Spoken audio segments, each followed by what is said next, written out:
Aujourd'hui on se retrouve pour une vidéo motivation. Je vais vous donner mes 10 conseils pour atteindre ses objectifs.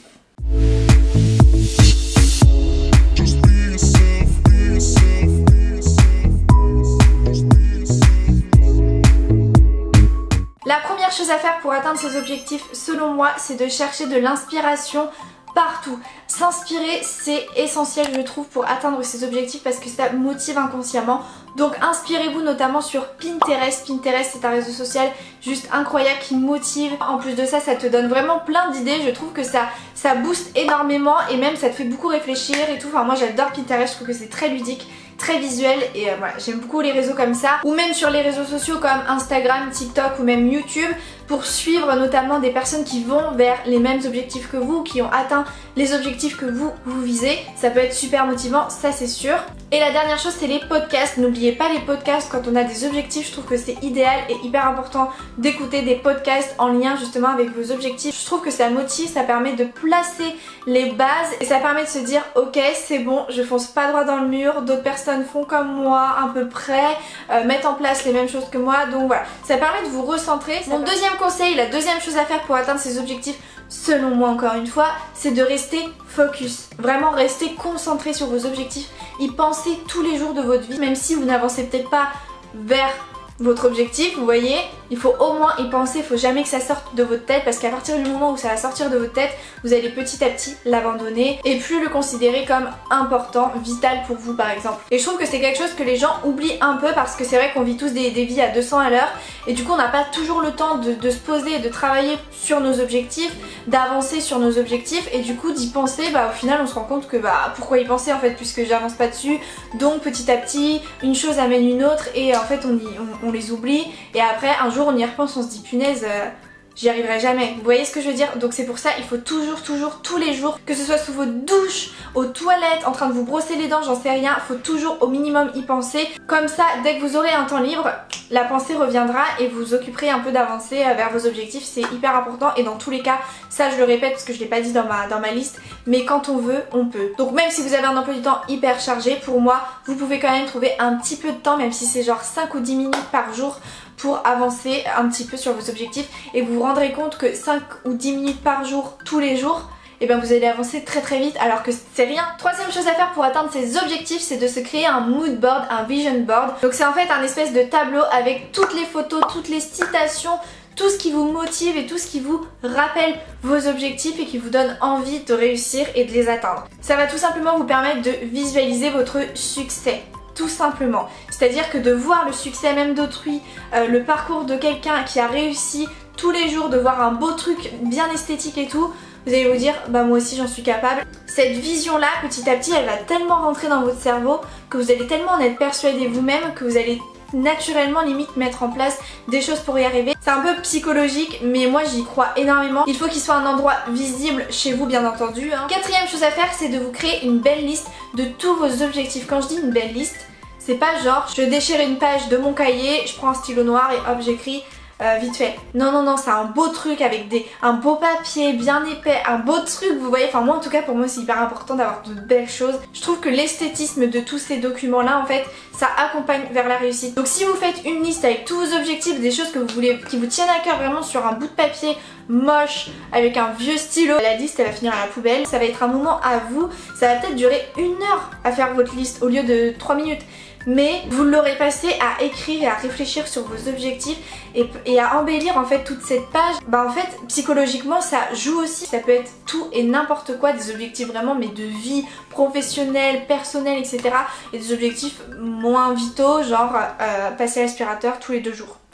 Et la mettre à un endroit crucial, voilà, chez vous, un endroit de passage comme par exemple les toilettes. Moi je trouve que les toilettes c'est vraiment un super endroit. Ne négligez pas la porte des toilettes, franchement elle peut vous sauver la vie. À force de les lire, t'es un peu matrixé quoi. Elle va aussi avoir le même but que le mood board, le vision board, parce qu'elle va vous motiver constamment et elle va donner un sens à votre vie. Cinquième chose à faire pour atteindre ses objectifs, c'est de créer une liste de ses objectifs, donc comme tout à l'heure mais cette fois-ci ultra détaillée, sur laquelle vous écrivez comment vous allez vous y prendre pour réussir, vraiment pour y parvenir. Et là il faut que ce soit extrêmement détaillé, c'est-à-dire qu'il faut des deadlines, des deadlines, c'est des dates de fin. Je vais prendre un exemple, ce sera plus facile je pense pour vous de comprendre le truc.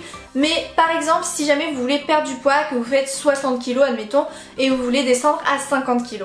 Et là vous vous dites, bon bah comment je vais m'y prendre pour réussir. Vous allez noter selon vous combien de temps à peu près il va vous falloir pour atteindre ce poids. Donc si c'est par exemple sur un an, de janvier à décembre, vous allez noter par exemple de janvier à mars je devrais perdre tant de kilos. De mars à juin je devrais perdre tant de kilos. Enfin bref, vous voyez, vous notez bien ça parce qu'un objectif principal cache forcément des sous-objectifs. Parce qu'on veut toujours le goal, le best du best, mais pour atteindre ce best du best, il faut passer par d'autres petites réussites. Parce que sinon notre objectif paraît inatteignable, paraît comme un rêve irréalisable.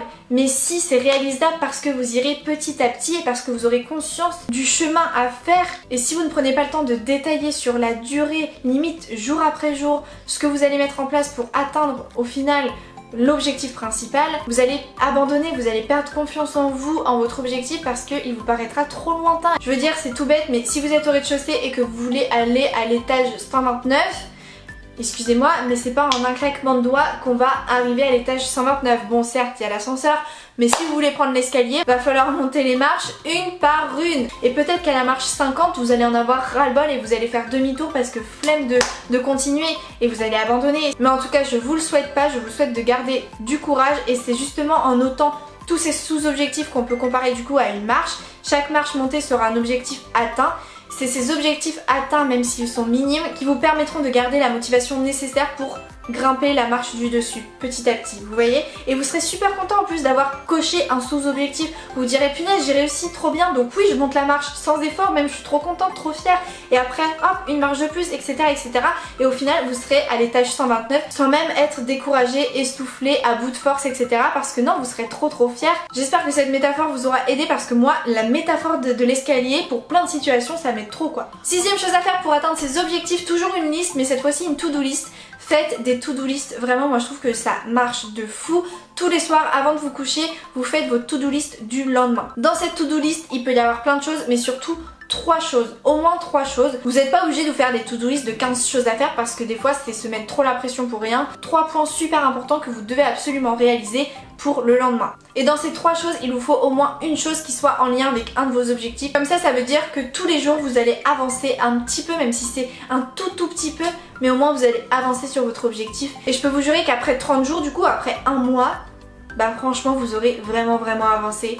Donc ne négligez pas ça, la to-do list pour moi c'est super important, ça permet tout simplement de rester organisé et l'organisation c'est l'une des clés de la réussite pour justement des objectifs qui sont perso en fait, qui sont propres à vous en fait. Personne vous dira de faire ci, ça, ça. Septième chose à faire, c'est de savoir analyser le passé pour avancer tout simplement sur le bon chemin. C'est hyper important d'avoir un esprit critique sur ce qu'on fait et de savoir analyser le passé, les erreurs du passé, les réussites aussi du passé, qu'est-ce qui a pas marché, qu'est-ce qui a marché pour savoir quoi mettre en place dans l'avenir pour réussir et pour accéder à son objectif. Ça c'est quelque chose de difficile, c'est quelque chose d'hyper difficile pour soi, enfin moi je trouve que c'est très difficile pour moi en tout cas d'analyser ce qui s'est passé avant, genre j'ai du mal à prendre le recul nécessaire sur ce qui s'est passé et de savoir ce qui a marché, ce qui a pas marché, mais j'essaye vraiment petit à petit analyser le passé, ça permet tout simplement de garder en fait votre fil conducteur et de toujours savoir quoi faire, quoi mettre en place pour vous améliorer en fait, pour toujours faire quelque chose de meilleur, de mieux et d'être toujours sur la bonne direction. Huitième chose à faire, un truc tout bidon mais c'est savoir se donner les moyens de réussir. Franchement c'est bien beau d'avoir des objectifs en tête et de vouloir réaliser des choses mais c'est pas en faisant 3 efforts à l'année qu'on va réussir. Des fois pour atteindre ces objectifs il faut faire des sacrifices de malade. Des sacrifices de malade. Et ça j'ai l'impression que les gens n'en ont pas forcément conscience. Et c'est pour ça que c'est hyper important d'analyser en fait le passé comme je vous le disais juste avant. Parce que c'est là que vous allez pouvoir prendre conscience de est-ce qu'il faut que vous donniez plus, que vous donniez davantage pour réussir. Parce que voilà, il suffit pas de juste claquer des doigts et hop on a ce qu'on veut. Certes pour des personnes ça va être plus rapide que pour vous et ça va être frustrant de ouf pour vous, mais il faut pas décourager. Les gens en fait ont souvent tendance à se satisfaire du nécessaire, du minimum.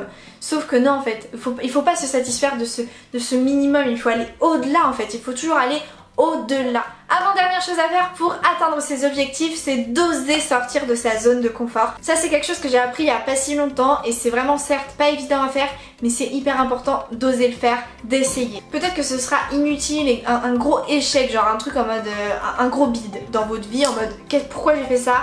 trop nul, plus jamais. Ok, peut-être, mais au moins vous aurez essayé de faire quelque chose de nouveau. C'est savoir prendre des risques, et prendre des risques c'est essentiel aussi à la réussite, parce que peut-être que c'est un jour un risque que vous allez prendre qui va tout changer, qui va faire tout exploser. Donc des fois ça vaut vraiment le coup. Et la dernière chose à faire, enfin mon dernier conseil, c'est de ne pas se mettre la pression, de ne pas se dévaloriser tout le temps, parce que c'est vrai que du coup là je vous ai fait une liste d'objectifs qui mettent un peu la pression en mode ok, maintenant il faut que je sois vraiment hyper organisée, hyper concentrée, que je me donne les moyens, que je fasse des sacrifices, que je me batte à l'ego. On a tous le droit à l'erreur, et s'il vous plaît ne vous mettez pas la pression inutilement, parce que la pression c'est contre-productif de fou. Donc voilà, s'il y a des moments où vraiment vous travaillez trop sur vos objectifs, que vous vous rendez malade parce que vous voulez bien faire les choses et que ça vous plaît pas et vous recommencez, vous êtes énervé, relâchez la pression, se dire c'est pas grave si je réussis pas aujourd'hui, je m'y remettrai demain, je recommencerai peut-être même dans une semaine,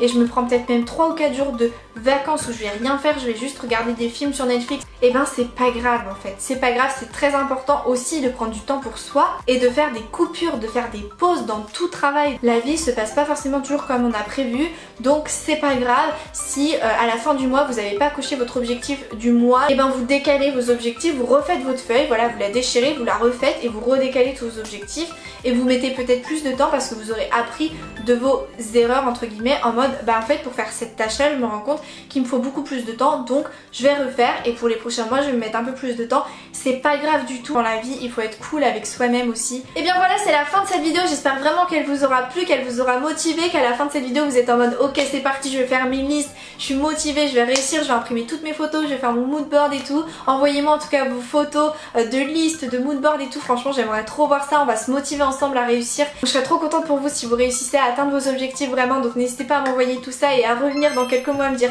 Garance c'est bon, j'ai réussi, j'ai atteint mon objectif. Oh, je serais tellement contente pour vous. Sur ce, je vous fais de très gros bisous et je vous dis à très vite pour une prochaine vidéo. Bye!